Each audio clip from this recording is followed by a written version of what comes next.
I'm Dan Snow. Welcome to Voices of the First World War. In the years leading up to the centenary of the war, the last of those who actually experienced it have passed away.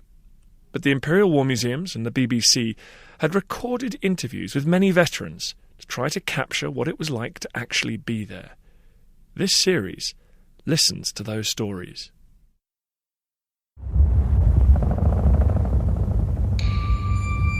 It'll be over by Christmas, many of the troops assured themselves.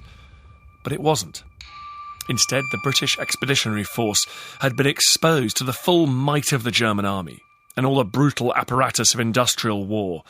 100,000 British soldiers had been killed or wounded. For many, Christmas Day was a day like any other. But some witnessed an event that stood out in the history of the war, and in the years since has achieved a mythical status.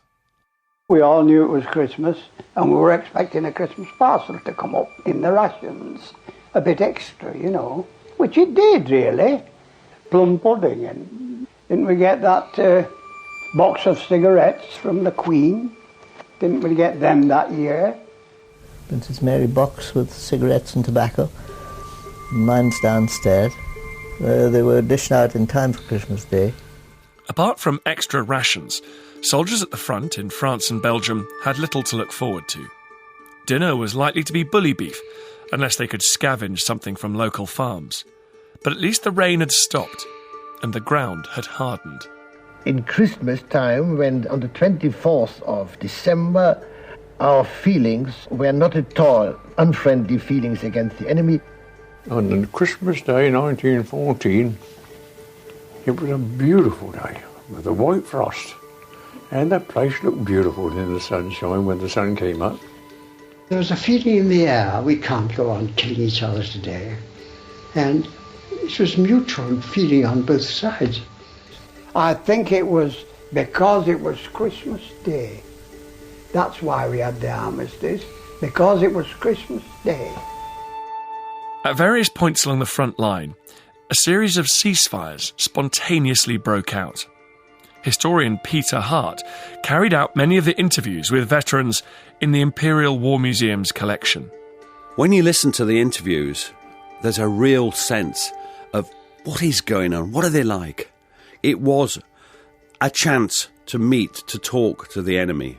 It's a very powerful motivation, curiosity. And this comes across all the time as you listen to their voices, the interest in what's going on the other side of the barbed wire. In Germany, Christmas Eve is the day of big family gatherings and gifts. So it was on Christmas Eve that the men of the Artists' Rifles, the London regiment, became aware that something strange was happening. H.G.R. Williams and Henry Williamson. Well, I was on duty around about 11 o'clock. And all of a sudden I saw lights all along the German trenches, all coming up there. They were in sort of Christmas trees, and they started singing Christmas carols. They sang Silent Night. Heilige Nacht. And after that, somebody, come over, Tommy, come over. And they still thought it was a trap. We all called the other chaps who were sleeping, called them to come along and look at this, and they all came there. And we started singing carols too. And one of the Germans said, Tommy, you come over here. And we said, no, Fritz, you come and see us. And anyway, the singing went on for quite a long time. Some of us went over at once, and they came to this barbed wire fence between us, which was hung with empty bully beef tins to make a rattle if they came. And very soon we were exchanging gifts.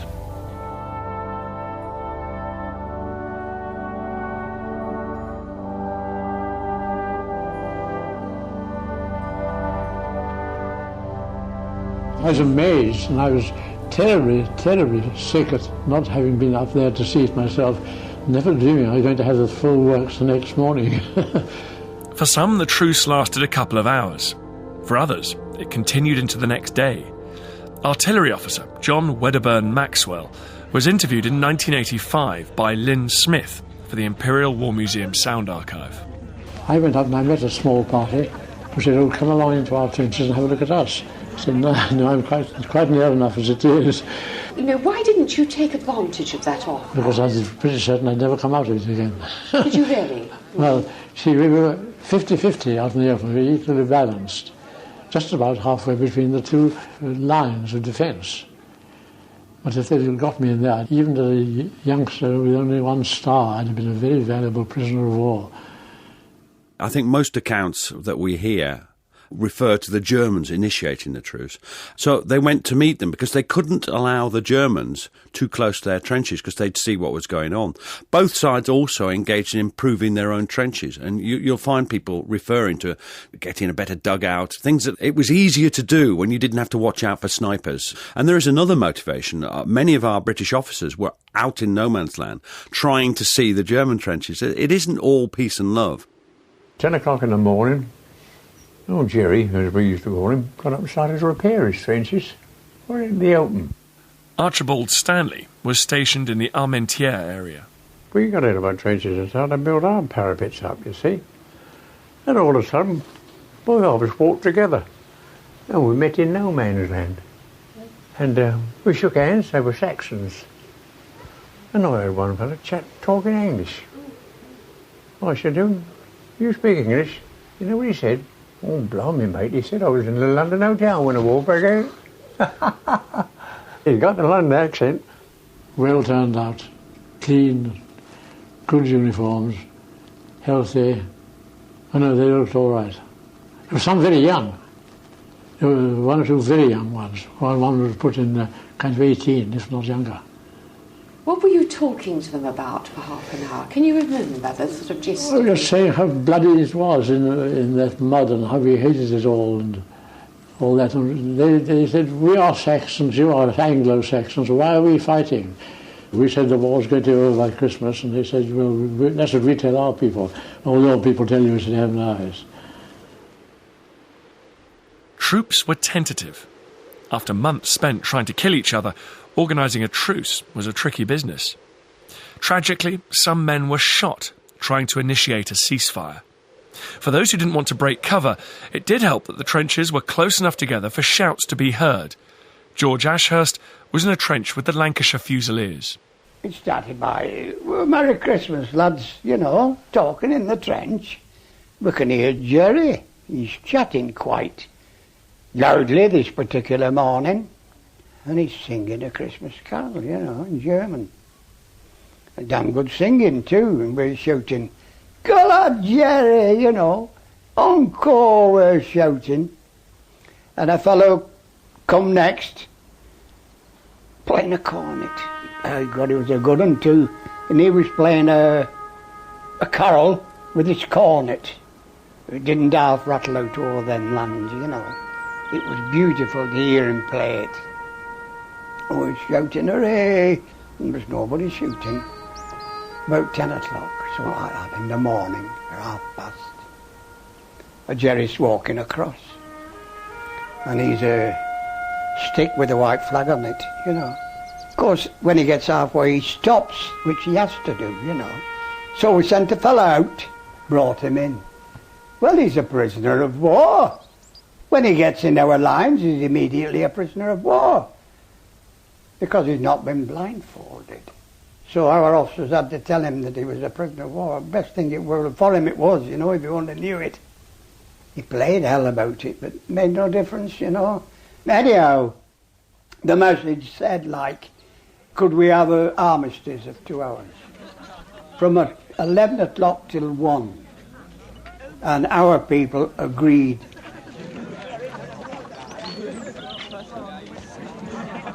Whole of no man's land, as far as we could see, was grey and khaki. There they were, smoking and talking, shaking hands, exchanging names and addresses after the war to write to one another. Because the Germans started burying their dead, which were frozen out, and we picked up ours and buried them. Who agreed this armistice? At what level of command? Was it the colonel? Our local commander, I suppose, the colonel in charge. And whether he wired back headquarters, bear in mind, I don't know that. We're told no man must fire at a German after 11 a.m. until 1 p.m. What did you think of that when you were told that? Okay, well, that was very nice, you know. And it it came 11 o'clock, of course, and we'd been standing up on the firing parapet, you know, and nobody was shooting, and Jerry was doing the same. So one or two fellas jumped out on top, you know. And another two stopped in the trench with their rifles ready, you know. But they didn't need. As these two fellas got up, others followed, and there were scores of us on top at finish. How did you feel about when you first got out of the trench? Oh, it was grand. You could stretch your legs and run about on the hard... It was a hard surface then, you know, than on the soft clay. Do you think it made a difference, the fact that those Germans were Saxon and not Prussians, perhaps? It might well, because the Prussian officers were such a tough lot, ruthless lot, that had they been in that situation, they would probably not allowed it. Do you think it might not have happened with different British troops? Terribly hard. You see, on some occasions in war, one funny little man, maybe a private soldier, might be an NCO, might be an old officer, would take the lead in something. And it's possible that one of our people waved across, seen a German, waved across, I guess it was a white flag, or we weren't allowed white handkerchiefs, we only had the khaki ones, and drew a response to the other side, or the Germans might have done the same. A bit of leadership that exploded at the critical moment. It does seem that these ceasefires were spontaneous and took generals by surprise when they found out. There wasn't one Christmas truce, but several events, and in some sectors, no truces at all. 77 British soldiers were killed in fighting on Christmas Day 1914. Everyone had different experiences. George Ashurst was near Armentières, and George Jameson was stationed near Neuve-Chapelle. Some Jerrys came to their wire with a newspaper, and they were waving it, you know. What's that, lads? You're going for it? I'm not going for it. Anyway, a corporal in our company went for it. Two of my section came dashing into the billet during the morning and said, "What do you know? The Jerrys are out on the top. They're walking about. They're dishing out drinks and cigarettes. There's no fighting going on." Well, we'd noticed the place was very quiet. I said, "Well, I can't go. I'm duty for the morning on this, but hop off and see what you can find." So this corporal went. He said, "I'll go for it." He got halfway and he stopped, you know. I don't know whether he changed his mind or not, but the lad shouted, go on, get that paper." So he did when they shouted to him like that. He went right to the wire, and the Germans shook hands with him, wishing him Merry Christmas sort of thing, and gave him the paper. And he came back just like a good soldier. And, of course, we couldn't read a word of it, so it had to go to an officer. You know, they got it. We did not intermingle. There was only this togetherness, say, with the Germans and us, with that one corporal going for that paper. And they arrived back round about lunchtime. Keith with one of the Landwehr hats on, you saw that grey thing with a red band round the button. They'd had drinks, they'd had smokes, and they'd been walking about. He said, just wouldn't believe it. They're walking about on the top, chatting, exchanging drinks and whatnot. There was no doubt about it. They were absolutely astounded at what... He said, they've got a football out there. They're kicking it around. They're having a marvellous time. One of the enduring legends of the Christmas truce is that a football match was played on no man's land. References to it are vague. There could have been multiple impromptu kickabouts. Ernie Williams emerged from the Cheshire Regiment trenches, even though he was not certain about the safety of the truce. Somehow, this football appeared. It was a proper football, but we didn't form a team. It wasn't a team game in any sense of the word. It was like how I learned my football in Hillgate streets, being chased by a policeman. You know, it was a kickabout. Everybody was having a go. We tied a sandbag up, kicked it about on top, just to keep warm, of course. Did you actually play football with it? Yes. We didn't have a match. We was kicking it from one to another, all over the place, in no man's land. But you didn't play with the Germans at all? No, we didn't. Now, you see, quite a lot did up and down the place, I believe. But we didn't. This has come in a way to symbolise the truce. And this is a bit unfortunate because if there's something that's intangible that we can't prove happened, it's football. There is evidence for it, there absolutely is. But it seems to melt away as you get closer to it. A football being booted from one side of the wire to the other, there is reference to that in an account. But most of the football was within their own side. So the British would kick a ball or a sandbag about on their side, and the Germans might be doing the same on the other side. You know, when it comes to actually playing a game, the evidence is weak. And there's talk, I've heard, I never saw it, of a football being kicked about. You didn't hear of a football game in your area? No, Yes. No, we just walked about on the... It's a very hard and all broken up land. You couldn't have played if you wanted to. One of the problems with oral history that comes out in some of our interviews is that people want to be at the centre of the story, and they want to have been part of the Christmas truce. They want to have been part of the famous football matches. And this has led some people to exaggerate or lie. There are examples of this within the War Museum's collection.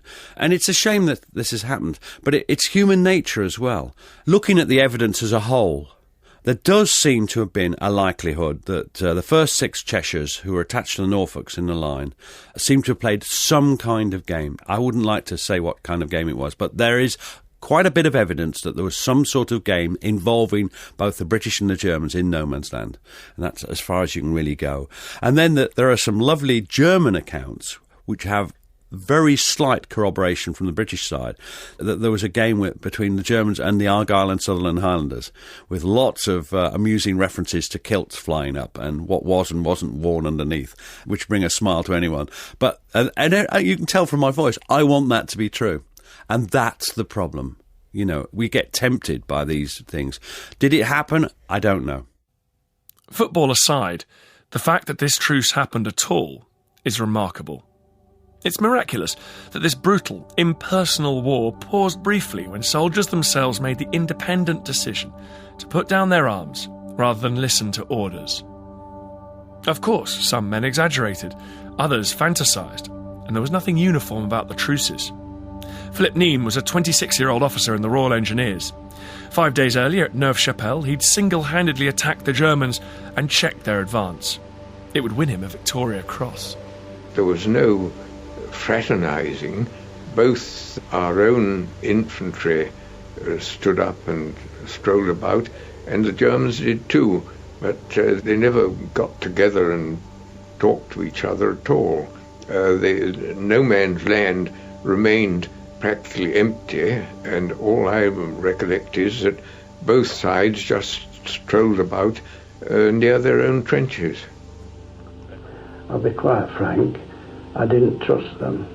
I thought there was something wrong with the cigarettes. I didn't smoke them. You thought it was a trick, did you? I thought it could be, because there'd been a lot of atrocities that they'd were guilty about. They hadn't sort of played the game, as it were, properly, but they'd ill-treated women and all sorts of things.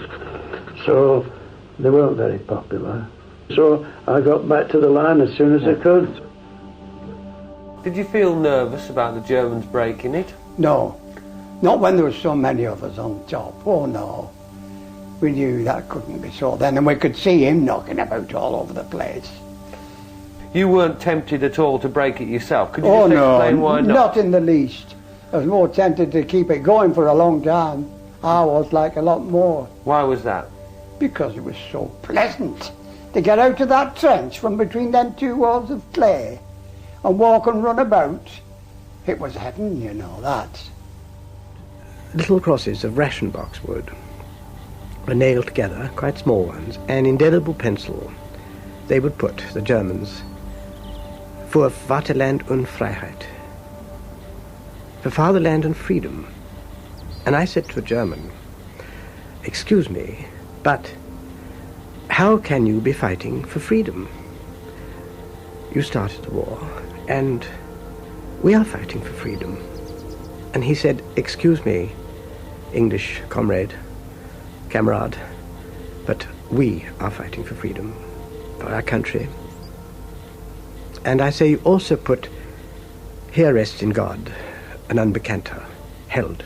Here rests in God an unknown hero. in God. Oh yes, God is on our side. But I said, he's on our side. And that was a tremendous shock. One began to think that these chaps, who were like ourselves, whom we liked, and who felt about the wars we did, and who said, it'll be over soon because we will win the war in Russia. And we said, no, but the Russian steamroller is going to win the war in Russia.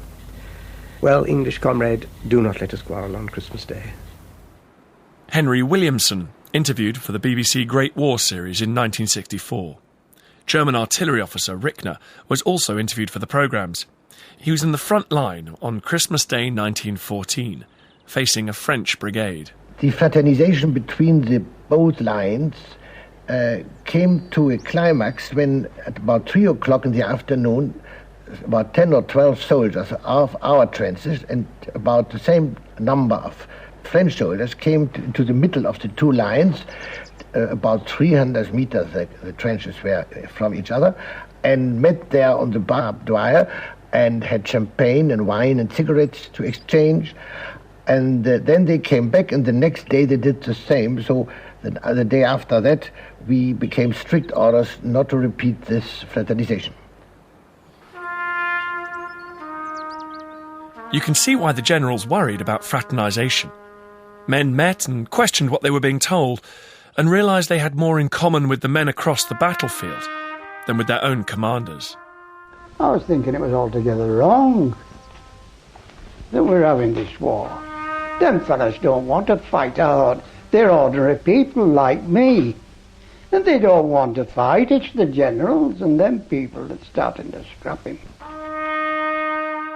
I should imagine they, like us, had their own opinions about war. I mean, I certainly had. I thought it was crackers, actually. But we had a sense of duty and loyalty to our country, and they would have the same idea.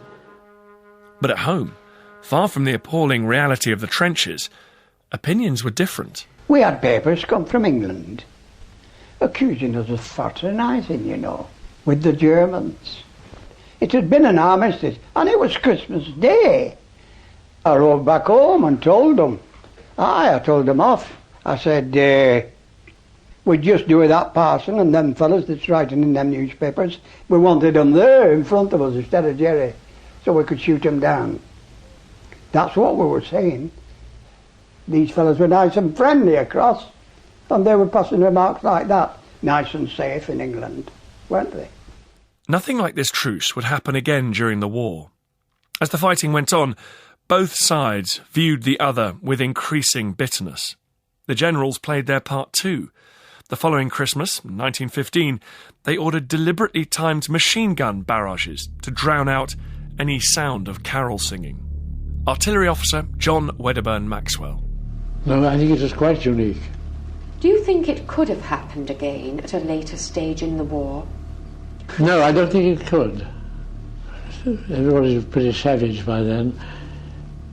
2 years later on the Somme, the order had gone out throughout the Guards division, court-martial any man seen fraternising in any way with the enemy.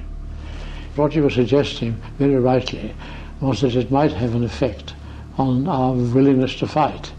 And that was, above all things, got to be avoided in a war. You had to keep the hate going. Eventually, the ceasefires were too fragile to last much longer. It only took a flash of violence to shatter the trust on which they depended. We started drifting back. The armistice was finished, so the place was back in your trenches. I didn't know how quick they'd do it, how quick they'd start shooting. You see? Anyway, most of us got back. But others wouldn't get back. And at 5 o'clock at tea time, a fellow walked across our trenches, going to another trench to see a pal of his. At 5 o'clock. How long were you walking about on top then, after 1 o'clock? Oh, only a few minutes. So you got back in your trench? Oh, yes, yes. What was that, a better safe than sorry attitude, or what? Yes, I should think so. Yes, because you never knew what was going to happen after 1 o'clock. The Germans still occupied most of Belgium. They still occupied a significant part of France. They showed no signs of abandoning their militaristic policies. This was not a movement for peace. It was just a sentimentality almost, a Christmas sentimentality. And it was an amazing thing. But the truce changed nothing, and it meant nothing. Of course, the powers that be, both on our side and the Germans, were fit to throw up, about all this. And the next day, of course, that Landwehr regiment were withdrawn from there, and the Prussians came into there, and they were shouting about, "Don't come any tricks today, Tommy, or you'll cop it," you see, and the fighting really did start again. One of these snobs of people that just got his commission, and he come up the next day and said, "This has got to cease." So we didn't take any notice. Or he said, "Give them a volley." They started to get down, and we got down, but there was still a few of them knocking around. This fella come up the next day. He said, "You still got the armistice today?" I said, "Yes." Picked up his rifle and he shot one of the Germans dead. Straight out in the open. That was the end. That finished it. That war started again. Never finished in 1918, did it? The end of the truce was signalled by a salvo of artillery. Then people just reverted to living in their mud holes. Later exaggeration and mythologizing don't detract from what's one of military history's most poignant moments. The truce was a brief, tantalizing flash of individual humanity in a war of bureaucracies, machines and high explosives. For a short time, men freed themselves from the shackles of orders, rank and duty and walked across the killing zone for a cup of tea and a chat. There waiting for them was their enemy, who for that briefest of moments felt like a comrade. We got orders to come down the trench. Get back in your trenches, every man. The generals behind must have seen it and got a bit suspicious. Oh, we were cursing them to hell, us. Cursing the generals and that. You want to get up here in this stuff. Don't mind your big giving orders and your big chateaus and driving about in your big cars. Yes, we hated the sight of bloody generals. We always did, all through the war. They gave orders for a battery of guns behind us to fire. And a machine gun to open out, and officers to fire their revolvers at the jerrys, Of course that started the war again.